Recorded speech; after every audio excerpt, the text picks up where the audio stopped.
I'm going to talk to you guys a little bit about experimentation. Told you it was going to be a cheesy acronym. And so, again, there was a big experiment. In 2014, we did this.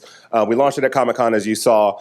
And at that time, there were only 2 VR experiences. One was this one, which was the only 4D VR experience, and the other one was Game of Thrones, when you got to climb the wall. And so, by the time South by Southwest rolled around about 8 months later, there were 38 VR activations. So we were early movers in sort of, let's experiment and see what we can do and create around this in VR.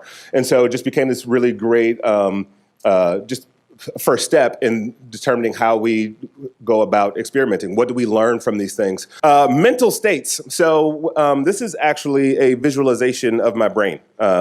So sorry, guys. This was an experiment we did with CW and a series called iZombie. And so we partnered with a company called Emotive. You can see their logo at the top of the slide. And Emotive is actually a meditation-oriented device. You put it on your head. It tells you which parts of your brain are most active. It gives you a sense of, alpha, theta, delta, and beta. Which parts are you in a resting mode? Are you in problem-solving mode, et cetera, et cetera? According to this, I was in deep sleep. I don't know how that happened. But, and so at this event at South by Southwest, we allowed a bunch of people to do this. They got renderings of their brain, but we also had a 3D printed machine where we 3D printed pieces of brain-shaped candy. And they were all in different colors to match the activity. So essentially, you got to eat your own brain.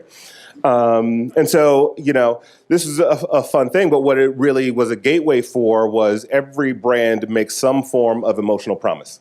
Right? Whether it's Snickers really satisfies, Wells Fargo done, there's some sort of emotional satisfaction. And now there are tools and resources by which we can actually measure those promised effects. I had nothing to do with this project, but it was something that I really found interesting. Last year, Spotify and Ancestry launched a partnership. And what happened was, if you did your DNA test, you could, it would tell you your top 5 origins, the places that you come from.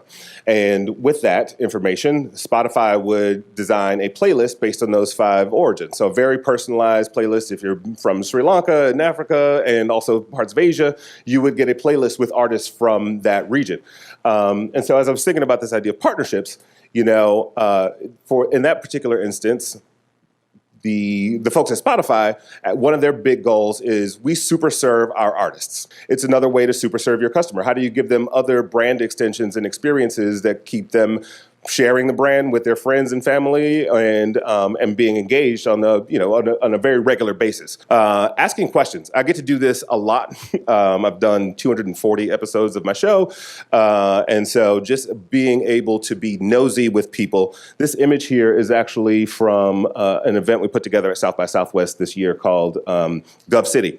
And it was a 2.5-day think tank for a bunch of government entities. We had the head of innovation for the U.S. Census Bureau.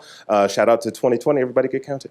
We also, this gentleman is the Chief Science and Technology Officer from Homeland Security. We had NASA in the room, as well as inviting other individuals like Reddit, UrbanX, which is BMW and Mini's Civic Accelerator, Spartan Race. So the idea was to kind of create this sort of mashup community where people are rubbing elbows with people that they wouldn't normally get to, and also share some really tried and true difficulties.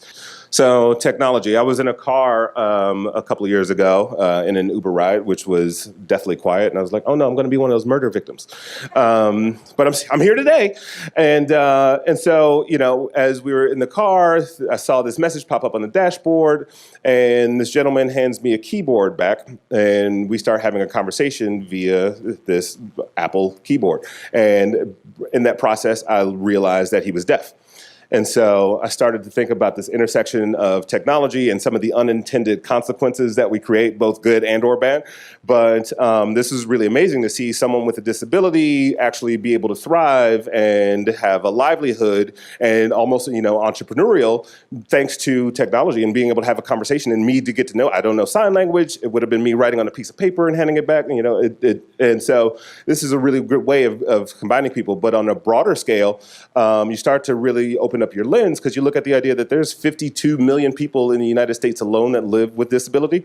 And I think there's 1.2 billion around the world. And you start to solve and serve those underrepresented communities, you'd be surprised at what could happen for your business. Happiness. So this gentleman is a guy by the name of Dennis Hong. Dennis Hong was also an early guest on my show. He is one of the top roboticists in the world. He and his technicians have identified 7 species of robot.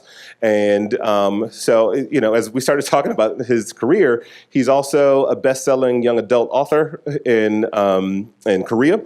He is also a magician. He was also a runner-up on Iron Chef, and also, et cetera. And I'm like, okay, what do all these things have in common? This is part of our conversation. And he goes, after I sat back and thought about it, he's like, I really want to give people happiness. And so I started thinking about the things that we create. At the core of it is happiness, right? We're trying to alleviate pain points for someone's life or give them joy in some way. You. Or me, in this case. You can laugh. You started, you're like, don't feel bad. So I'm gonna just let it sit there I'm gonna just let it simmer. So this is actually an app. So I'm not actually wearing makeup. This is an augmented reality app from L'Oreal that was launched, I want to say 2015 or 2016. It's called Makeup Genius. And you can try any one of L'Oreal's 300 products in their library of products. So I tried on a few, as you can see. And so, as I started thinking about this idea of self, right? This is a selfie, obviously. If you look on Instagram, at one point there were 300 million hashtags with the term selfie. We think about ourselves a lot. We took a selfie a few minutes ago. So you start to think about that. But also, I'm going to skip to the technology piece of this. When L'Oreal launched this, they saw 14 million downloads in about 3 months. 4.7 million of those came from what part of the world? Anyone? Any guesses? Oh, close. China. And that was a big surprise for them. They were not marketing there. They were not in market there. It was just like, wait, almost a third of our downloads have come from this part of the world. Why is that, right? And so what they ended up learning was that in China, there's not a tradition of makeup being, in tips and application being handed down from mothers to daughters. It is a relatively new thing there. And so, this is a low risk way of trying on makeup. They, the younger girls won't go to the department stores and try on lipsticks and eyeliner and things like that. So this became a way of them kind of exploring self-expression in a really interesting way. So, what I find is that we find these surprises that lead us to other data points of empathy. Yes, there's data that may tell us, really good informed decisions, but there's also gut, there's also discovery, there's also a lot of surprises that, if we're keeping our eyes on them and not having our blinders on in achieving our mission, that we have some really great opportunities to entertain and engage and build our businesses.